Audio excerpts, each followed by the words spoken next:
Hello everyone, hope you're all doing well. Welcome back to more CSGO news. Hope you guys all enjoy. As always, all of today's stories will be timestamped down below. Let's hop into our first one though. Number one rule, if there were like a list of rules out there for things you shouldn't do online, especially nowadays, that is threaten to shoot other people or shoot at things in real life. If you guys have somehow not heard about the stories in the breaking news, all of the mass shootings across America, the debate about violent video games leading to those shootings as well, if there is one thing you should not be doing online right now as a video game player, it is threatening other players with violence of guns or shooting of any manner. And unfortunately enough, CSGO was hit with that just last night. It was actually during a Face It match, I do believe, thanks to Droid CSGO on Twitter as well for bringing this to light. That conversation has now also been screenshotted as well for you guys online forever. That being apparently one member of the Face It community who decided to say he was going to shoot up Fragadelphia, and also made sure to be stupid enough to clarify, by the way, I meant in real life Fragadelphia. If you guys do not know, it's actually an event every single year, usually in Philadelphia. I believe this year is actually out in California.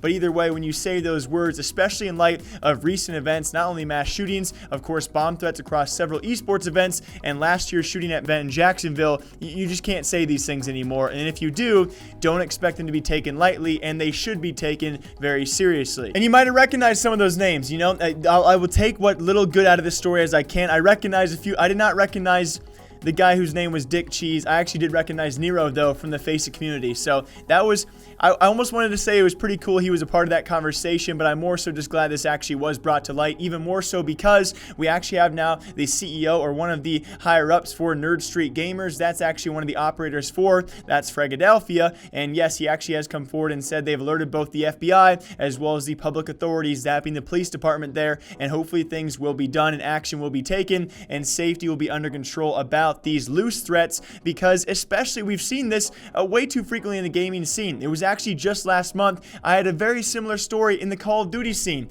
I don't know what it is with people thinking they're tough online, or should maybe just being that stupid and saying, hey, I'm gonna shoot you, because it actually happened in Call of Duty for an amateur, just like these guys are in Face It. So most of them, yes, are amateur players, and they actually take to these forums out here, these chat messages. And for Call of Duty, it was for an amateur open event for CWL Miami, and these two guys started talking back and forth some trash talk, and eventually one guy says, hey, I'm gonna bring my 40 up to CWL Miami. Now luckily that stuff has blown over. Will this case blow over for this member? Well, at least it should result in some sort of ban, I hope, hopefully on the Face It platform, and hopefully just as much as everyone is safe. That's all we can really ask for in this situation. Thanks to players who actually did bring this to light, and hopefully more information will come soon. If not, as this video going live, some punishment should be stated for the player. And for all of you guys watching, just don't be this stupid. There's so many mean things you can say that are so much less worse than that's probably terrible advice to give. Don't be racist, don't be sexist, and don't tell people you're gonna shoot them or kill them, okay? Be smart. And in our last story for CSGO News, yeah, that's it. It should be a pretty nice episode, though. Some big stories out there as Decay has now released his full report, which I really do highly encourage you guys to go read about this. The entire QBF situation,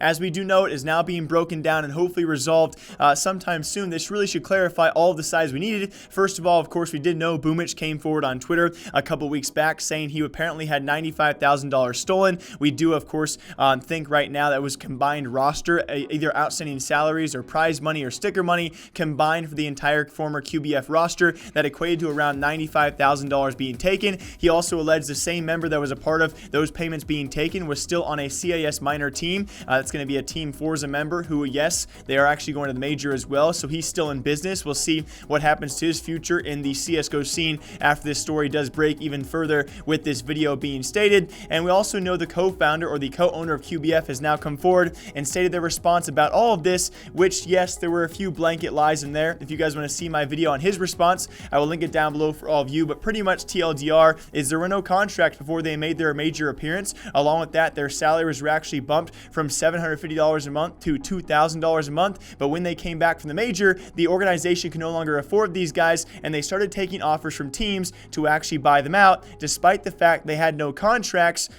to be bought out of. So eventually Winstrike actually agrees to buy the team out. They go to Winstrike, and so what we were told by the QBF co-owner was apparently out of that transfer fee, out of the amount they were paid by Winstrike to give them their roster, the former QBF roster, to Winstrike, they took the fee that all the outstanding debts, salaries, everything they were owed the players was actually taken out of that transfer fee. So Winstrike, they paid a lump sum to QBF, and out of that lump sum, they took everything they owed to the players, that being QBF owed to the players, and everything should be settled here on out. Although Decay does clarify, and I'll give you guys another TLDR, but if you really want the full details, you should read his article down below. Because what it really all boiled down to, this entire situation, guys, the amount is a bit hairy when it comes to how the $95,000 was configured by Boomich, but pretty much what it comes down to is actually the fact is this: Winstrike, yes, they bought out this team, or at least they were in negotiations to offer them $150,000. They were willing to pay $150K for the entire roster to come over to Winstrike. Until negotiations started, they found out these players were not under contract, and alongside that, they also found out about all of the unpaid salaries and the debt that QBF still owed to all of their players. Now, that money could not be paid by QBF because, according to Solaviv, the alleged guy who is apparently still a part of a CIS minor team, and actually a large portion of why these guys were never paid in the first place, according to him, that money is no longer there because QBF spent that money so long ago. So what it came down to is Winstrike, they were originally going to pay that $150K. Once they found out there were still unpaid debts to the players and no actual contracts keeping them, then they actually signed them all as free agents and then still paid off the debts, which were around $60,000 plus all owed to the players. So the additional $35K that's left out there was originally it's still kind of lost and lingering up in space. But Winstrike, what a crazy organization, right? They actually signed still all the players. They paid them all their salaries, paid for their meals, their housing, so on and so forth. And they paid the outstanding debt around $63,000 worth that QBF just could never pay because the money, it was just gone. There was no contracts, therefore they don't actually legally have to pay these guys, and the sticker money and prize money apparently had just disappeared into thin air thanks to, it was actually, guys, I really can't pronounce their names. It was Solaviv and the co-owner of QBF as well, who apparently spent all of that stuff